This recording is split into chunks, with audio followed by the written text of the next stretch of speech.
Hello again, YouTube community. This is Ethan Hatcher, reporting live from BBC London, and here to tell you that the elders have not listened to a bleeding word I've said thus far. Let's examine it for more. So, anyway, seriously though, up to this point, you would think that, we're going on, 3 hours worth of discussion. We're getting around that marker. And they have not listened to a single bleeding word I've said. And it is getting more and more infuriating and frustrating by the instant, because you're not having a logical discussion with these men. They're not there for a logical discussion. They are there to accuse you of wrongdoing, regardless of whether or not you have actually done wrong. So here's what they bring out at the very beginning, of course, picking up where we last left off. They say, well, Jehovah appoints Jesus, who uses the faithful and discreet slave. Do you recognize that system, young Ethan? And I don't quite understand how in the world they could be asking that question at this point, because they're totally forgetting, up to now, what exactly we have discussed. The amount of information that we have covered, the blatantly, glaringly obvious quotations from Watchtower Corporation that demonstrate, inarguably, that they are proponents of a false religion. I mean, it literally is, at this point, inarguable. They cannot make the case otherwise, and yet here the elders sit asking me whether or not I recognize the faithful and discreet slave. Proving, yet again, that these, quote, loving elders who expressed, quote, their concern for me, young Ethan, don't really care. They're not really concerned. Because if they were caring or concerned, they would have actually been paying attention. And so he goes on to misapply a scripture from there. He goes on to state that those of you who have treated the least of these this way have also treated me. Failing to recognize that that scripture is not in any way talking about an organization or about how we treat the faithful and discreet slave. I mean, literally, they pluck scripture, misapply it, look at you with a straight face and say, well, why don't you believe our interpretation? You must be an apostate. It's maddening to consider the implications of this, because that scripture, as I pointed out, and again, they did not deny that because they know they're wrong, because they're just corrupt bastards, because what they're trying to do is hang on to the piddly amounts of power that they claim. And so instead of, at least they showed me the dignity of not being completely dishonest, but they knew that the scripture was being misapplied. When I pointed out that the scripture was talking about the poor, the hungry, the sick, the people Jesus cared about, well, they were defeated. They were grumbling. They were upset that I knew that about the scripture.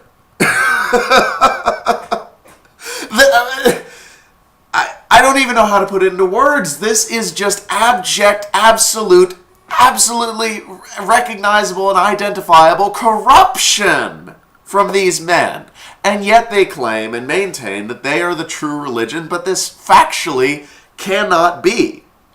Again, just showing further that they've ignored everything I've said, Brother Trinkle points out, well, you've pointed out yourself that God has always had an organization. Somehow trying to get me to admit that his organization is the organization that God is using. You'll see later, well, actually, as you heard, they were trying to put words into my mouth that I never said, nor did I hint at, nor did I lead up to in any way, but nevertheless, they're trying to fit me into a script, into scripted responses that will benefit them. And they're just repeatedly disappointed when they're not receiving the responses that they so desire. So he points out that, I've pointed out God has always used an organization, but totally forgets the fact that in that same discussion, we also covered that by following this anointed organization, it can lead you into apostasy. Just like following the anointed kings of Israel. I mean, again, going on a biblical premise, God has appointed these kings. They are anointed representatives of God's chosen government of that time. And when the Israelites followed these faithless kings, it led them into opposition of God. Now, God was not at all pleased with this because it led time and time again to plague or disaster or, punishment, reparations for not following God, for following man, but not following God. And yet, they miss the point of that discussion and are trying to get me to, once again, follow man. They just don't care. And later, of course, the Brother Edwards, he gets frustrated and he says, well, we've been reading you scriptures, but you've been reading us publications. I mean, yeah, you've been reading me up to this point misapplied scripture, and of course, up to this point, you are still going to misapply scripture.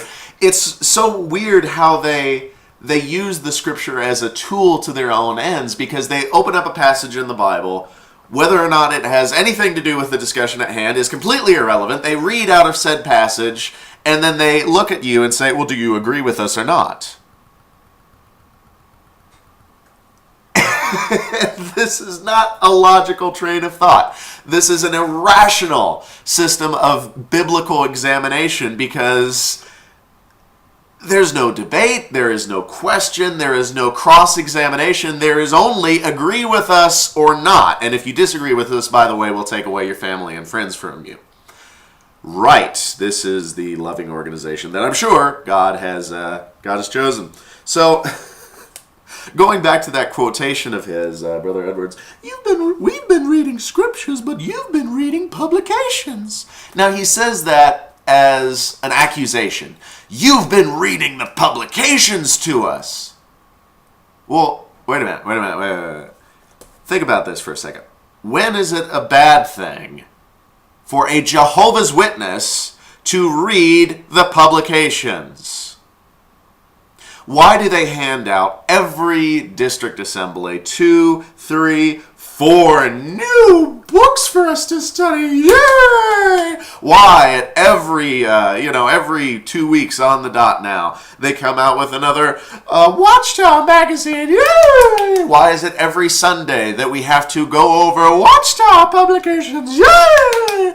Every Thursday, it's the Theocratic Ministry School, and we study the Kingdom Ministry. Yay! All these publications we study. Witnesses are encouraged to study. Witnesses are repeatedly told that they must keep up with the spiritual food given to us through the publications, and yet here this elder sits accusing me of reading the publications back to him, and he does not see the abject fallacy of this accusation.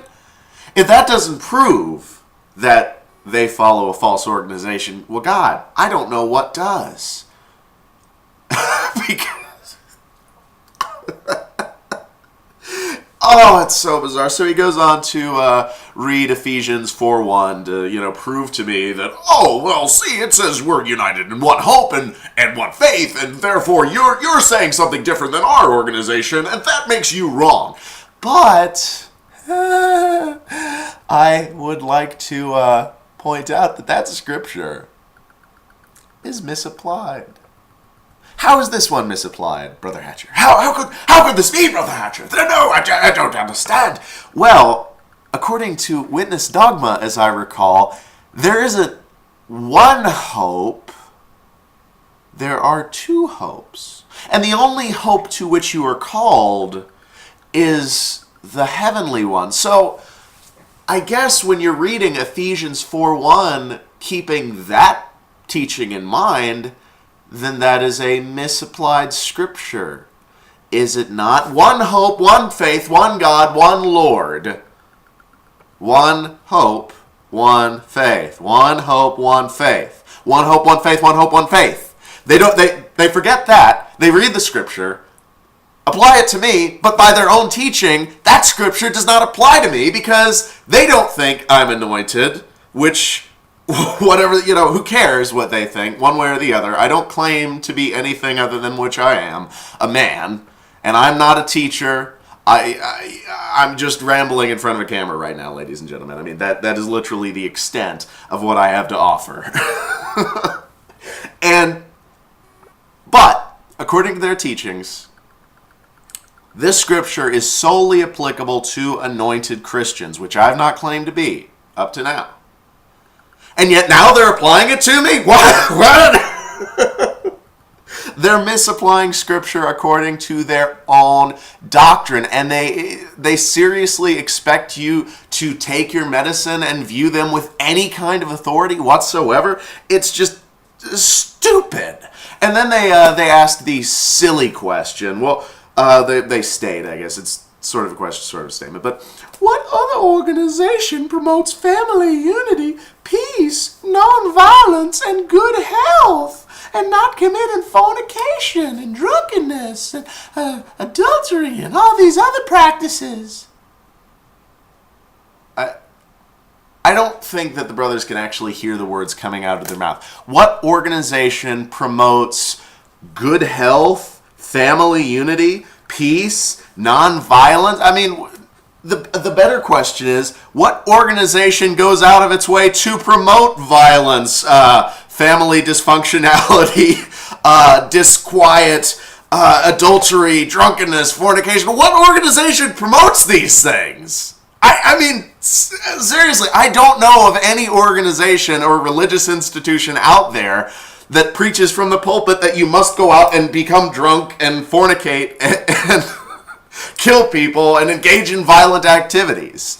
So the question in and of itself is stupid. Just like these elders are stupid. I called up my mom yesterday, and I told her to watch these videos, which she added to me, of course, that she is. So, hey, Mom, love ya.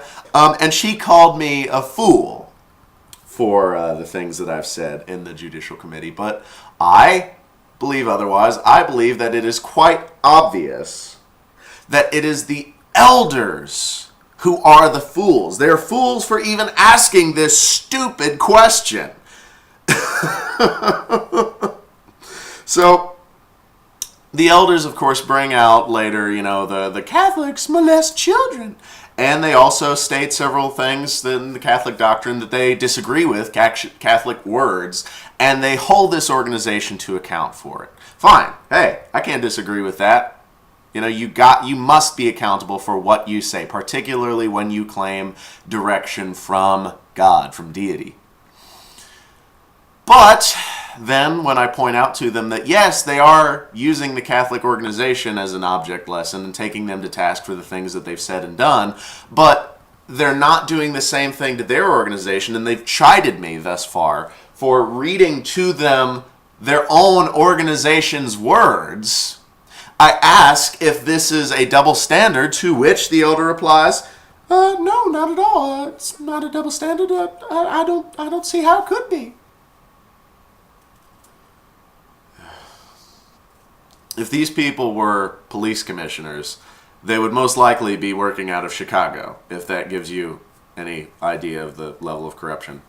Maybe even Soviet Russia. I don't know. So, Brother Trinkle, I think, then comes out with his most brilliant question yet, which is, why are you picking on the Watchtower? We're the smallest organization, one of the smallest religions in the world. I didn't say this at the time. I should have, but, slipped my mind, I guess. But what I would like to point out is I'm just one man. My goodness, even one man is infinitesimally smaller than even the smallest of religions, which would have thousands of members. They don't have thousands of members. They have millions of members. And yet they are concerned with what I have to say? Does this demonstrate, to any degree maybe, how fragile their belief system really is if they feel threatened by one lone outspoken 19-year-old? Remember the one thing that these elders seem to have forgotten, that life is a state of mind. See you in the next video.